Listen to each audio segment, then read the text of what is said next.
What it do? What it do? You know what to do. Like, subscribe, share, comment to my YouTube channel.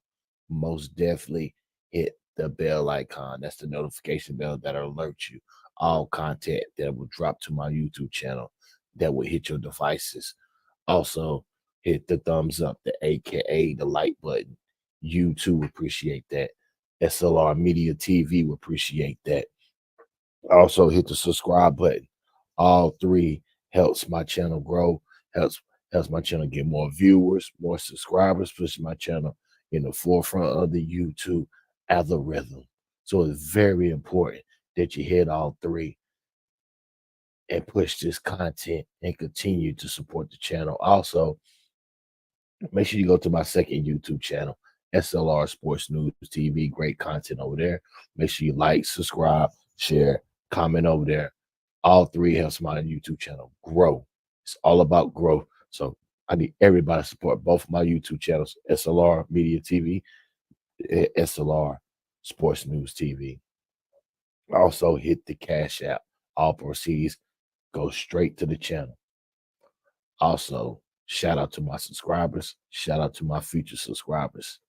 You see the title, Carolina Panthers versus the Atlanta Falcons, Week 6, picks and predictions. Yeah, you know how we do it over here. Let's get into it. Let's get into it. Not only I'm the number one Carolina Panther troller on YouTube, but I'm one of the up and coming superstars in the Panther community that do this. When I come on here and hit that live button, you ain't know, it's nothing but the real shit. Unfiltered, uncut. This is what you're gonna get. You know how S.L.R gets down. You know how I gets down. Let's get into it. Which I want my picks with prediction. But matter of fact, let's go ahead and get the picks and predictions before I get into the content real fast. My picks. I got the Carolina Panthers losing to the Atlanta Falcons 31-20. Facts. Once again, 31-20. The Atlanta Falcons. I got the Carolina Panthers falling to 1-5 and continue the march to Shador Sanders sweepstakes. Let's go. Well, SLR, why would you say that? You don't have Carolina. You don't have Carolina. You don't even give the Carolina Panthers a chance to win. No, I don't give them a chance to win. Why should I give them a chance to win? They had multiple opportunities to win and they couldn't cash in. So what makes you think that the Carolina Panthers and Andy Dalton is going to be successful at home? I'm sorry, listen. Go to the game. Enjoy the game. Don't just because SLR says that the Carolina Panthers are going to lose, don't let me stop you for not going to the game. Go to the game. Go. Enjoy yourself. Enjoy yourself. Also, make sure you tap in and go to my YouTube channel, S.L.R Media TV, and listen to me live because we will be doing live commentary on YouTube for the Carolina Panthers and Atlanta Falcons game. So everybody come to my YouTube channel and tap in Sunday at 4. We're going live, most definitely. Most definitely. You know how we do every Sunday. We going live all day, every day. But go support the Carolina Panthers. They need it.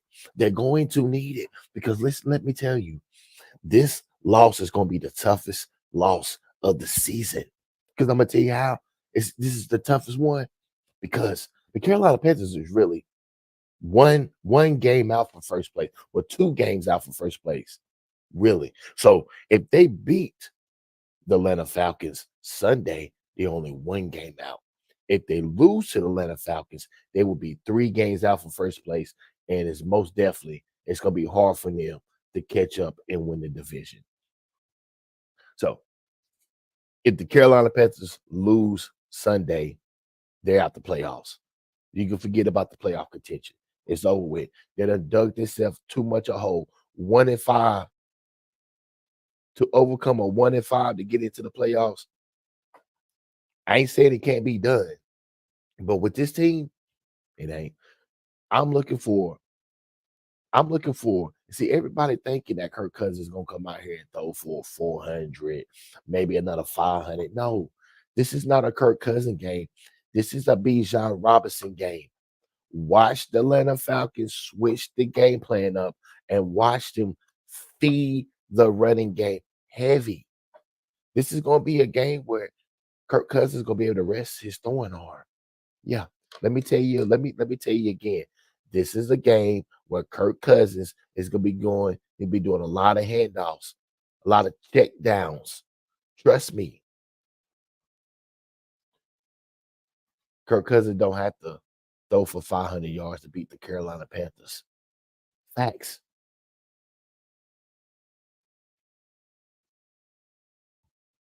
I don't give a damn about the Atlanta Falcons having one of the worst defenses in the league. We got one of the worst defense in the league. But you know what overcomes a bad defense? A good offense. And Atlanta Falcons offense is better than the Carolina Panthers right now, even with Andy Dalton. Andy Dalton is having, matter of fact, Andy Dalton, ever since the Raiders win, Andy Dalton has not played good. He didn't play good in the Cincinnati game, a must-win game.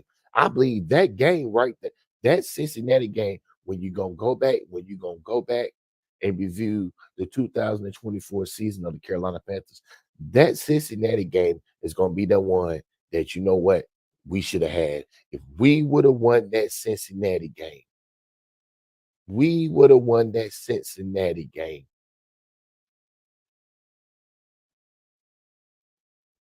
The outcome of last week's game would have been much different. Most definitely. Most definitely. I'm telling y'all, that Cincinnati game hurt us the most because we had that game. We had that game. But Dave Canales, he wants to throw the ball, wants to forget about the running game. I'm tired of hearing about Chuba. I'm tired of hearing about it. Just trade him. Trade Chuba Hubbard. Let's trade him. See, in Carolina Panthers, if you're smart, what you be doing is be trying to get trade value for certain players on the team. You're not going to no playoffs. I'm telling you now. Dave Canales, I don't see Dave Canales fit. I don't see his scheme. I don't see him coming up with a game plan to get the Carolina Panthers to win 4 straight games. I don't see it. If you do, let me know. Let S.L.R know. Let me know for sure. Carolina Panthers are losing Sunday. I don't give a fuck what y'all say. They're losing Sunday. And I'm gonna love every bit of it. Yes, I am. Because I'm gonna say it once and I'm gonna say it again. In Shador Sanders, we trust. We're gonna get Shador for sure. But as I say again, got the Carolina Panthers losing. I'm expecting the Gyro Evero to be fired. I'm expecting a Gyro Evero to be fired soon before the bye week hits. The Gyro Rivera will be fine because there's no way the Carolina Panthers can continue week after week with this pathetic performance from this defensive coordinator. Something's going to have to give. If you change Bryce Young, you can change the Gyro Rivera. Yeah, give a post to the team. Give a post to the team. But let's get into the content. Um, Atlanta Falcons, Carolina Panthers. Let's hear from the head coach, Raheem Morris. That's exactly right. Seeing you talk bad about me, Allison.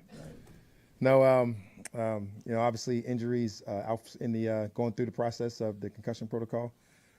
Things looking good there. Led Troy. We'll see. He's day to day as far as how that goes, and I think that's the only people you guys would ask about.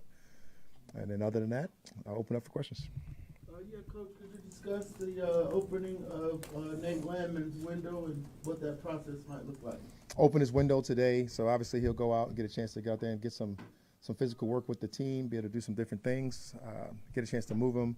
Obviously you got a couple of weeks before you got to make a decision whether you put him on the actual roster to play him in the game and all those type of things. But we'll see where he is. We'll progress throughout the week, and we'll see what's going on with Nate, and hopefully it's always good to get back a player.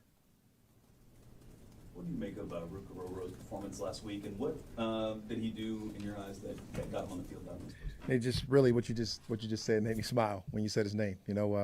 Really fired up for him to get out there, get his first reps. But it started a little bit before that with me. It started in practice. Started watching him in practice, how he prepared us when he was on scout team. Started how he prepared versus Chris Lindstrom, who I think is one of the best guards in the National Football League, if not the best. It started with his work ethic and how he approached the whole situation and how he kind of groomed him to get ready to go out there and play. And he went out last week and had some productive snaps for us. Had a lot of production. I believe it was 4 tackles or so. Really using his hands, shedding some blocks, making some plays, being a significant contributor for us. And it's no different than we thought about him when we drafted him. And to get him to go through our process, being fortunate to have the guys that we got up front to be able to make that process as slow as you can possibly have it, so you can make sure that your guys are ready to go out there and perform at the highest level, I thought was really important for us. And our coaching staff doing such a great job with him preparing him for our games. What went into the decision to take the opening kickoff upon winning the coin toss? Oh, man. That's one you don't usually get every day. Terry, no, really, honestly, a little bit of analytics.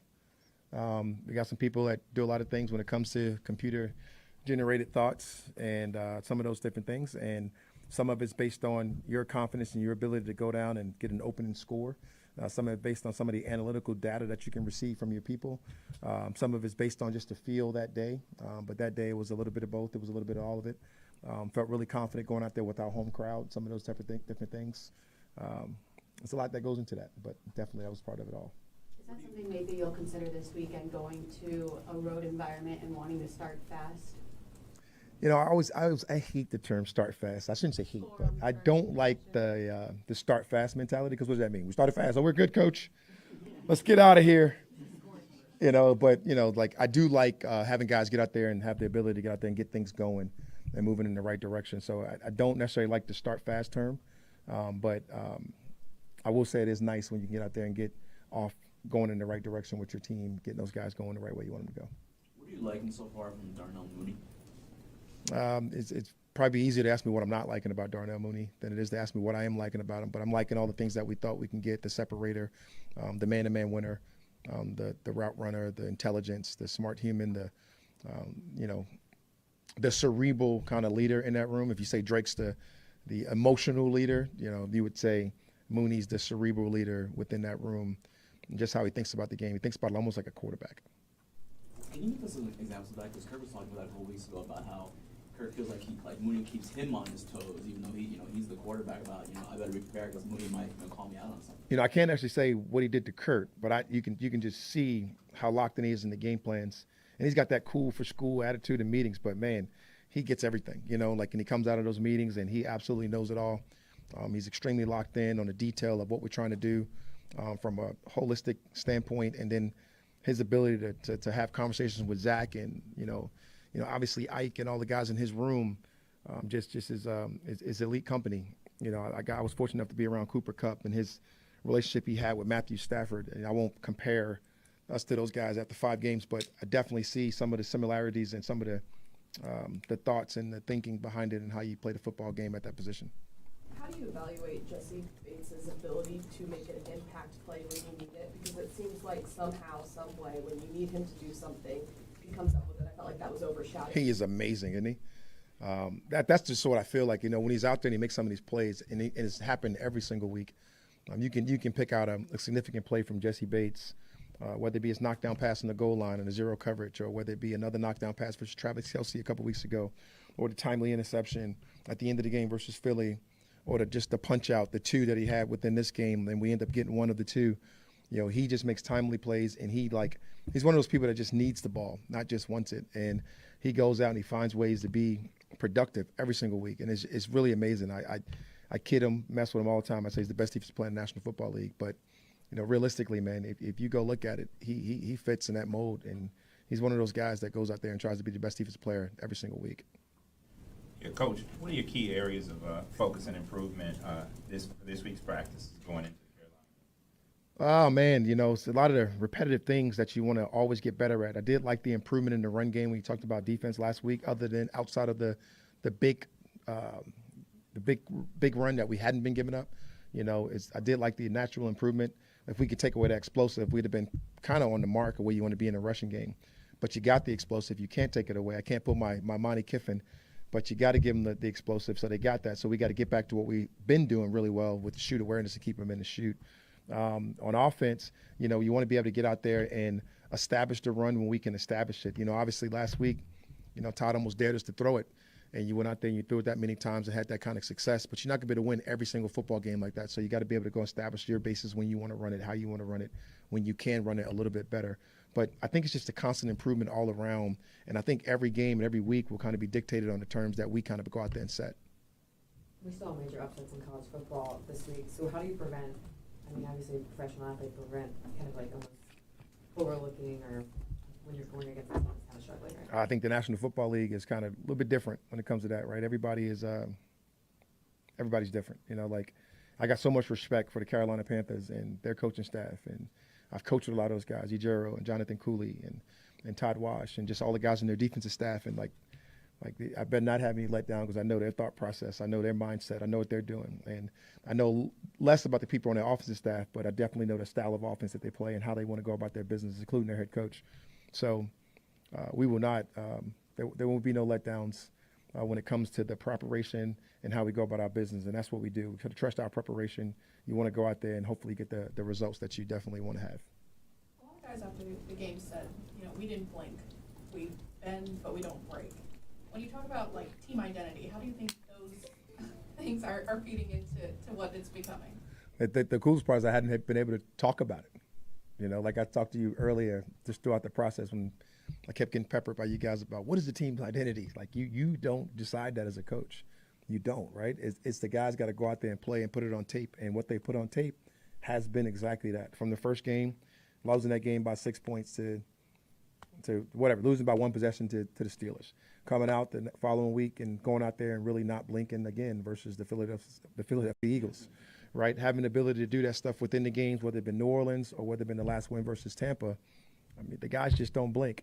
Even in a loss versus Kansas City, when you don't get the 1 yard run, I don't think we had any fights on the sideline. People were looking at each other, pointing the finger at each other. It was a collective agreement to go out there and figure out we lost that one and how do we win the next one. I think that's just the mentality that they're forming for themselves. Defensively, how much are y'all game planning around Chuba Hubbard alone? Chuba Hubbard is tough to deal with. He's running the ball really well. He's been a productive player. I think he went to Iowa State, even since his days at Iowa State, I believe. And it's no different. He's a hard runner. He's a very skillful runner, particularly inside the tackles. He's broken a couple long runs this year that's done really well. And I think it's no different in game planning for him than it is to just stop the universal up front with their O-line, targeting things the right way, doing it the right way. We got to be in our fits and we got to be in our gaps and make our hits. And if you're not, he'll certainly exploit that.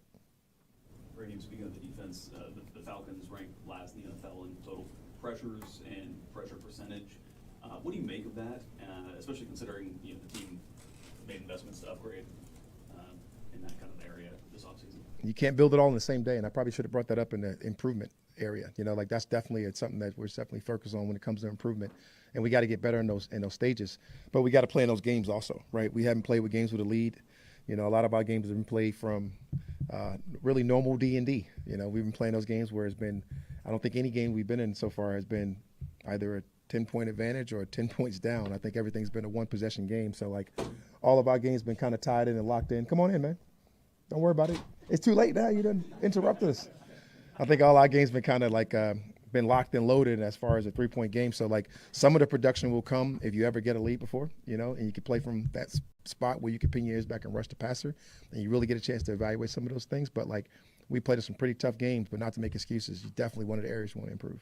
How are the Panthers different with Andy Dalton under center for them? Not much. You're just talking about a veteran that can go out there and really execute some of the stuff that they were doing, and BY not getting the opportunities to do that at a full scale yet. So, it wouldn't shock me. He's able to do some things well and come back and be able to play and be a really productive player in this league, particularly learning from a guy like Andy. Andy's been doing it for a long time, the Red Rifle, and he's won a lot of games in this league. So, nothing you're going to give him is going to shock him. So I think it's the experience, the ability to play in this league and have a lot of success, and now being able to go in there and really execute some of the offense that them guys probably been doing that he's got a lot of reps at that he can do. Coach, what is the new definition of fourth down territory? We see when people going for it on fourth down. Led, it just changes from week to week, right? Some of us, it's kind of the same thing that Taryn just asked about taking the kickoff, right? Some of it's analytics, some of it's a feel for within the game, some of it's a feel for just the structure of how things are going, right? But four down territory now is a little bit different than it used to be, right? In particular, because where these kickers are just knocking 60 yards out the ballpark like it's not a problem. So, and where you get the ball at when you do kick it out of bounds on a touchback, right? You get it in the third, you get one first down, man, you're almost in four down territory right off the back. So all of those things change within the framework of the game based on the simple kickoff play, just being moved up 5 yards, and it's just, explosives, getting down there, opportunities, number of possessions, all of those things kick into play when it comes to some of those different things. And those decisions got to be made in the game. And we made a couple good ones, and I had a couple bad ones. So we'll continue to go in that realm. Going back to Nate Landman for a second, when Yes. he's healthy, what kind of an impact does he have on this defense? Energy, leader, definitely one of our strongest tacklers on the defense. Certainly a guy that can solidify some of the things you have with the run issues. He's just that kind of guy because of how he uses his hands, how he fits, how he plays. Enough with that shit. Enough with fucking Raheem Morris. Enough. It's fucking simple. This is simple. I'm gonna give you the game plan. How the Carolina Panthers. Now, ain't how. This is the game plan of the winning formula for the Carolina Panthers to beat the Atlanta Falcons. It's easy. It's simple. Win the time of possession. That means have Kirk Cousin and the crew sitting on the sideline watching you milk the clock, making it ugly. So what that means, what I am saying, Dave, Vanilla, Strawberry Canales, run the fucking ball. Simple. Give Chuba 20 carries. Give Miles Sanders 10 carries. Run the ball. We have a top 5 offensive line that is good in the passing and in the running. Simple. Run the ball. That's all you got to do. But if you want to continue to play like you've been playing with Andy Dalton, want to throw the ball everywhere. You want to show your moxie. You want to show that look at the Carolina Panthers. We can throw the ball now. Y'all couldn't say that last year. Look now. Maybe we only beat the Raiders. That's it.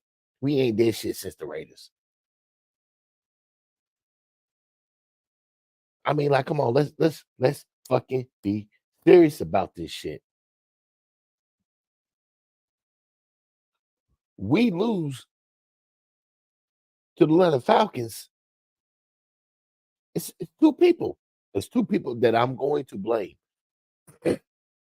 Dave Canales and Ejiro Evero.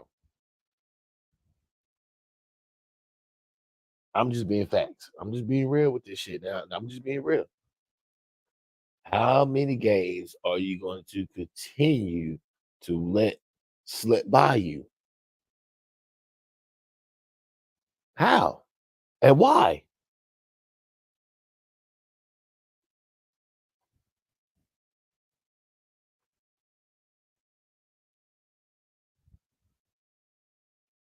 Lost to the Bears. We lost to the Chicago Bears. And you really think that the Carolina Panthers is going to serve at home? You really think that they're going to defend the bank when they lost to the Chicago Bears and the Cincinnati Bengals? Stop fucking playing me. Nah, don't stop playing me. Stop playing yourself. Stop playing yourself. Told y'all, keep it real around here. This is what you want. This is what the fuck you're going to get. I'll tell you now. I want y'all to do that. I want y'all listen. I'm telling you now. I don't care what y'all say. I don't want the Carolina Panthers to win not another game. Period. Period. I want the number one pick in the draft.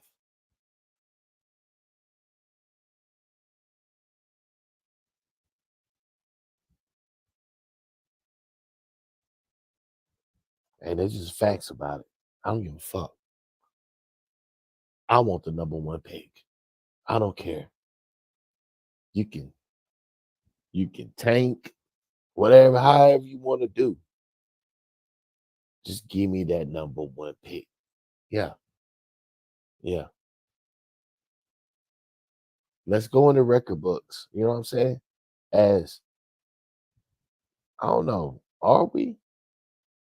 We could, but fuck it. We'll find out. Let's add the number one pick for 3 straight years in a row. Yeah. 3 straight. 3 straight. Mm-hmm.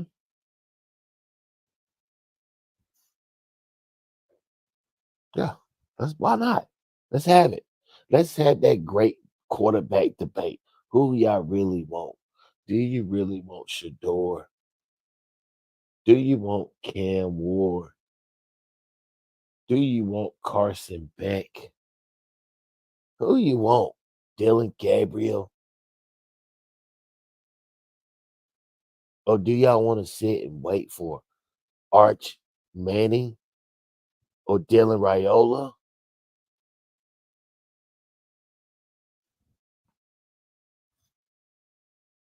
Or you want Shador? You want to win now.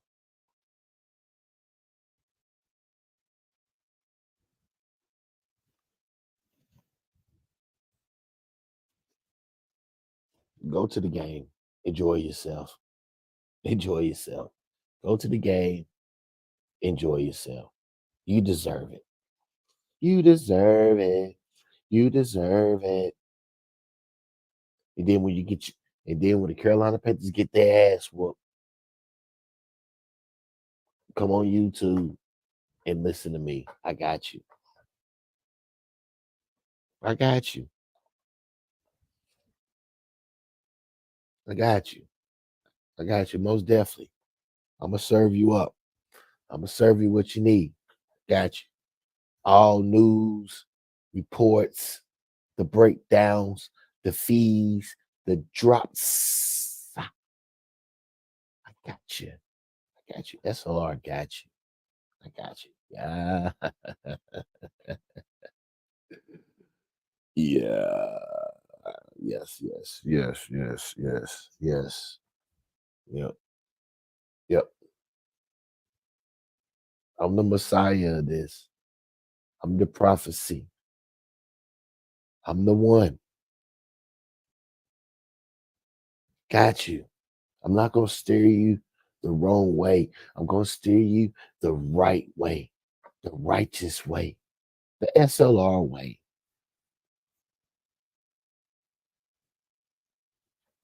Trust the process. Just trust it.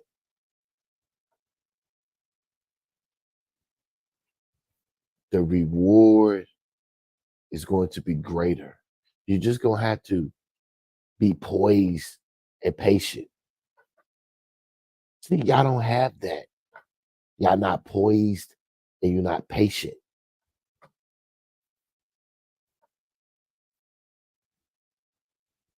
You're going to have to learn and figure it out one way or another.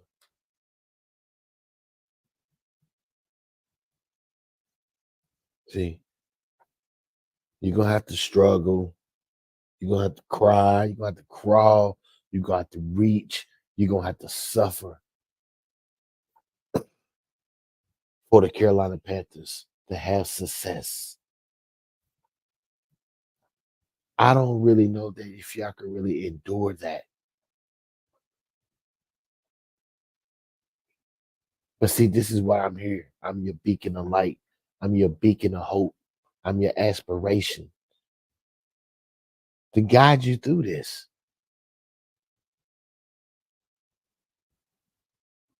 Just follow me. I got you. You in good hands. I'm gonna lead you through these mean, muddy streets of the Carolina Panthers. I got you. I got you.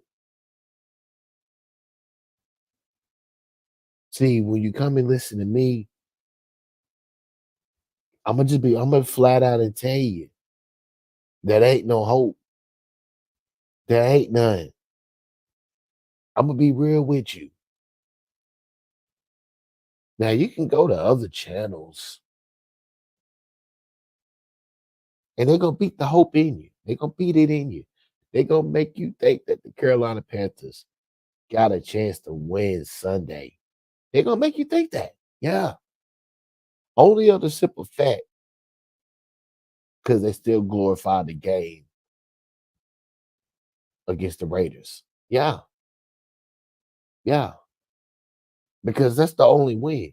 You really can't glorify the Cincinnati Bengals game because we lost.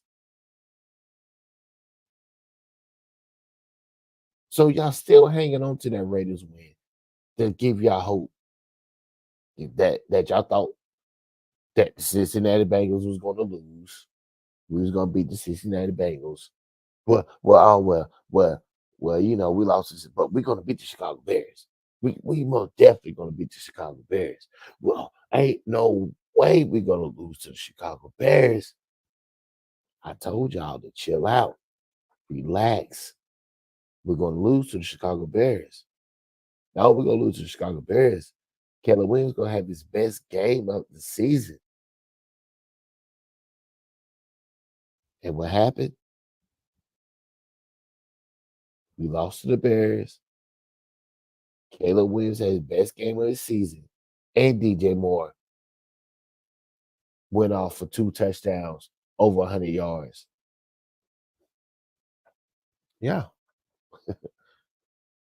But y'all think we still got a chance to win when we got the worst defense in the league.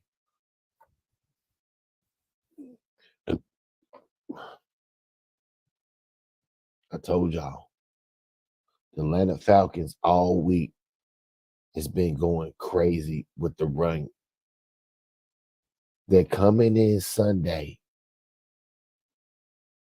and they're going to get Bijan Robinson and Chris Algieri, whoever is that, whoever the other running back. They're going to eat Sunday. They're going to get the running game up and running. That's the next phase for them because they know they got the pass game. They can throw the ball whenever they want to. They know that. But for the Atlanta Falcons to be better and get to the next stage, to get to the next level where they want to be, that run game got to be up there. It got to hold the standard with the running game, with the pass game. So best believe that Raheem Morris are coming in here focusing on running that ball and get Bijan Robinson.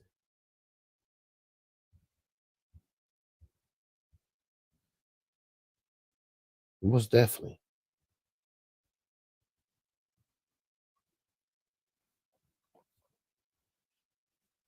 Because, you know, playing the Carolina Panthers, that's a get right game. Whatever you working on, whatever you need to pop, to get right, to get a jump start, play the Carolina Panthers. They got you. And what the Atlanta Falcons need to get a jump start, they need that running game. They need Bijan Robinson to get right. And what's the perfect team to do that with? The Carolina Panthers. Then come to me Sunday. And then perk your ears real good and listen when I say, I told you so.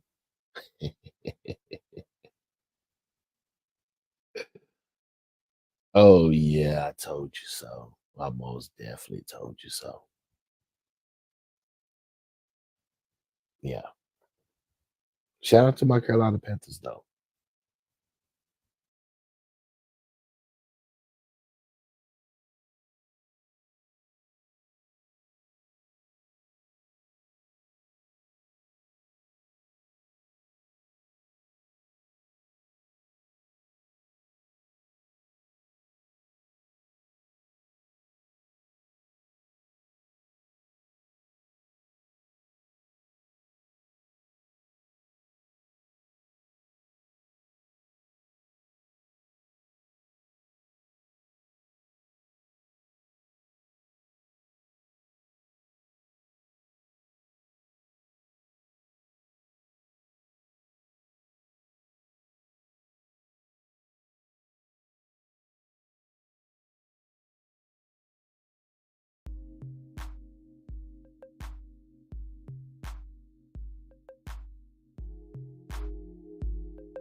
Yeah.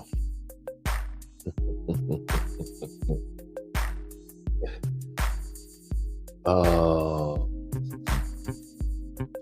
yeah, I'm loving this. Like, it's like everything is coming accordingly to plan. The trust the process moment is moving beautifully. Everything is coming according to plan.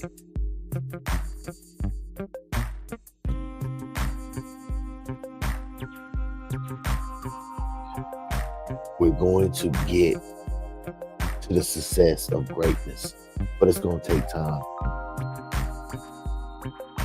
And I just need the Carolina Panthers nation, the fan base, the organization to trust the process. It's okay. Once we get Shador in the building and we can finally breathe new life, it's okay.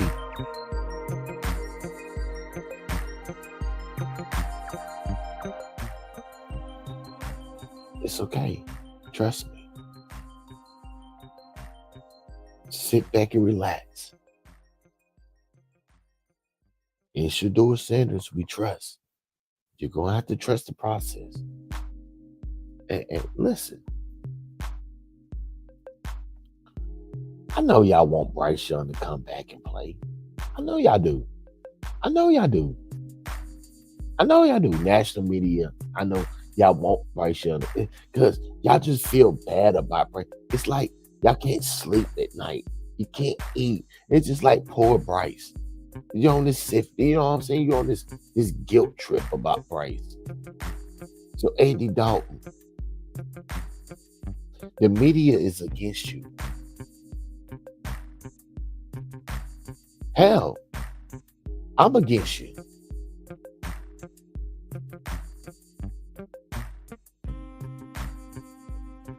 You're not going to prevent us from getting that number one pick.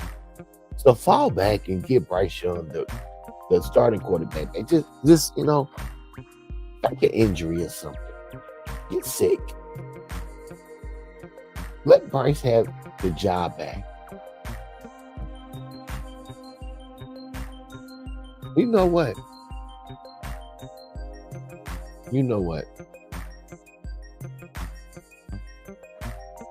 I'm going to say it here. I'm going to say it right now.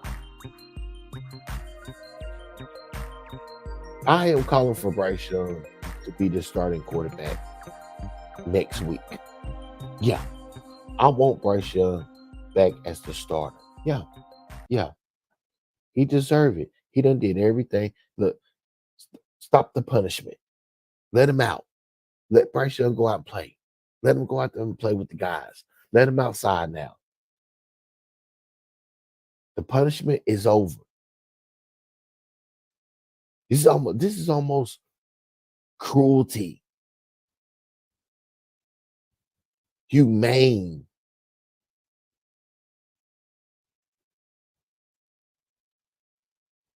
Stop.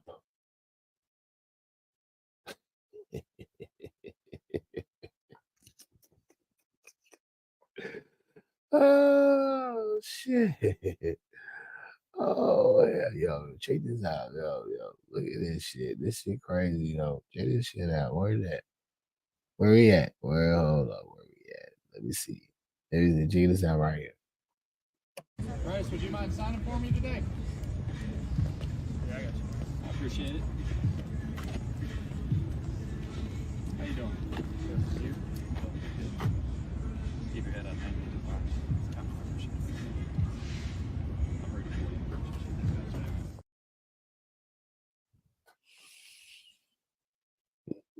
Bryce Young is probably like 5'8".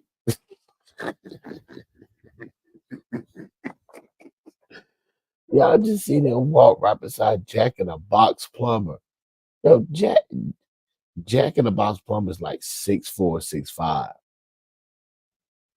Yeah, Bryce Young is like 5'8", 5'9". That's crazy. That is crazy. Great power comes great responsibility.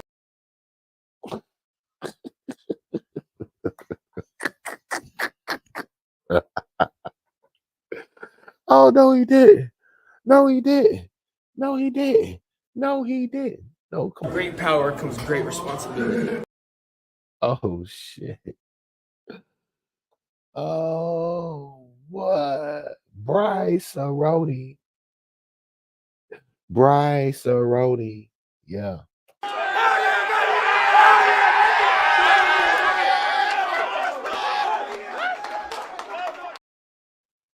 Mm-hmm. I bet you wish you had Frank right back now, don't you? Mm-hmm. I bet you wouldn't shit on him now. Yeah. The whole time you want to shit on old Frankie. Frankie had you back. Frankie took the bullet for you. Now look at you now. Look at you, Bryce. You on the bench. Crazy.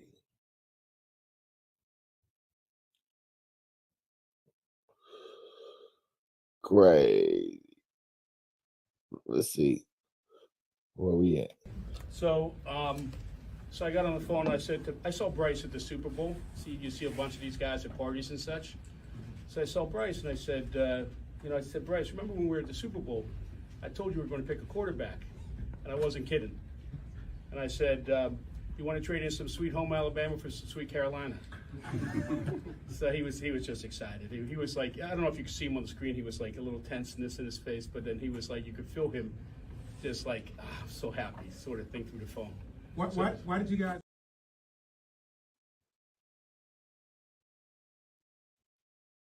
That's crazy.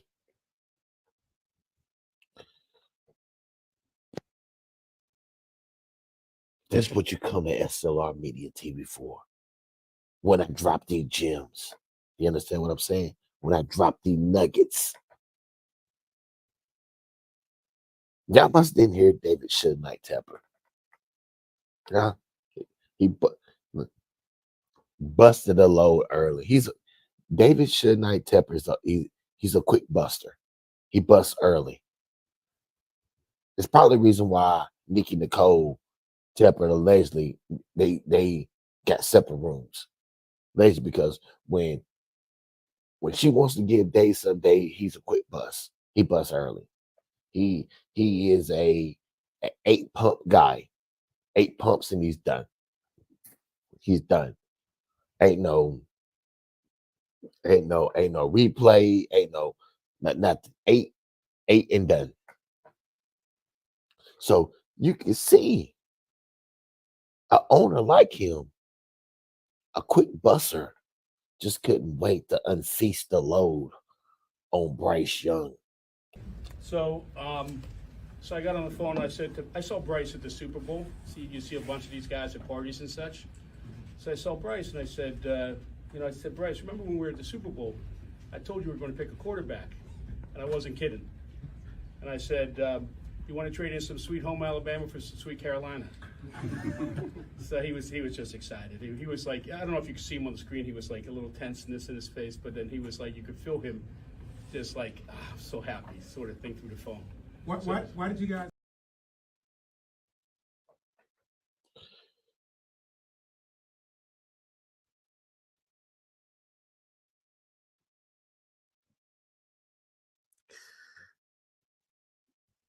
That's the reason why we're in the position we're in now. Because of owners like him. Don't know the game.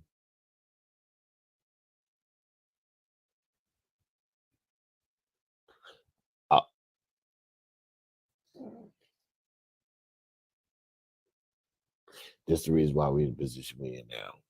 Because of him.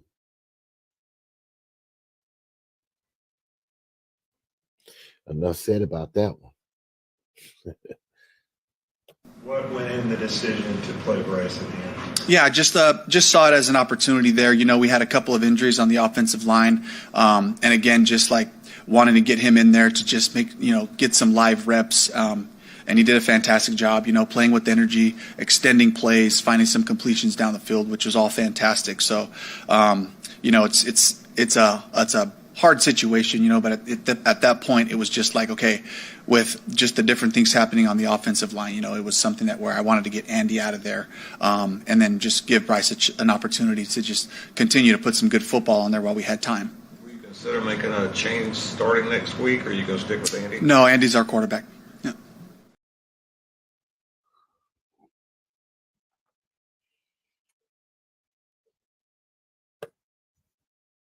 I don't even know what to say about that. All I can say that was a disrespectful move by Dave Canales to Bryce Young. Yeah, that was disrespect. You shouldn't have did that. You should have kept Andy Dalton in. Just like you kept Bryce Young in, do 2 games, you get murked. You should have did the same thing with Andy. Talk about you want to see Bryce get reps. He been doing good all week in practice. He's been a great team guy and all this and that, but you want to throw it, man, get the fuck out of here. Bryce Young, demand a trade. That's what you do. Demand a trade, get him up out of here. Get him up out of here. Ready to go. Yeah. This is an update on the stud rookie running back that has not been activated yet, Jonathan Brooks of the Carolina Panthers. We thought there was a possibility he would be activated in week 5 to play in week 5, but that is not going to happen. He is not going to return in week 5, so that leaves possibly week 6 or week 7 at the minimum, at the earliest.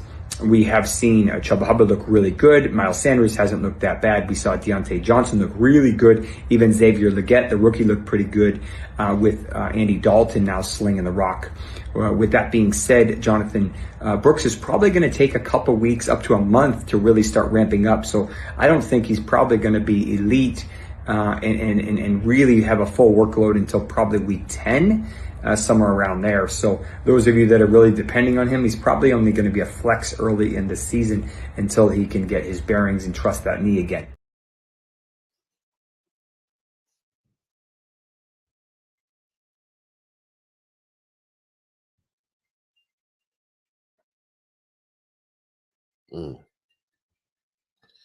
You heard it. So check it out. I got the Atlanta Falcons beating the Carolina Panthers 30-20. Like, subscribe, share, comment to my YouTube channel, and most definitely make sure y'all tap in Sunday when I'm going live commentary for the Carolina Panthers and Atlanta Falcons. I'm out. Keep pounding.